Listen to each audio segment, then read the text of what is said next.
Hello 18s! Welcome back to my channel. Update tayo sa ating SB19 sa Agusan del Sur. Marami ang nag-post sa Facebook. Tulad dito, sabi niya, marami na raw nakapila ng mga 18 sa ibang lugar na hindi taga-Agusan. Ang ibang taga-Agusan ay natutulog pa at napuyat dahil sa kimpaw na performance. Kaya ito, maaga ang mga 18 sa ibang lugar sa Mindanao. Hindi sila taga-Agusan del Sur. Sabi naman ito, ang taga-Agusan 18s ay sa second stage na. Ang first stage ay yung mga taga-Cagayan de Oro at ibang lugar sa Mindanao dahil nauna sila. Ang mga taga-Agusan ay wala pa, hindi pa dumating. Sabi naman ito, hindi ko po maintindihan, kayo ba ay nag-breakfast na at nag-lunch?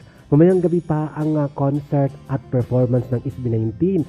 Mga taga Davao, Surigao ay maaga sila nakapila habang taga-Agusan del Sur ay wala pa. Kasi po ang taga Davao, Surigao del Sur, Cagayan de Oro at Butuan at iba pang lugar sa Mindanao ay dikit-dikit lamang po ang mga bayan at mga syudad nila.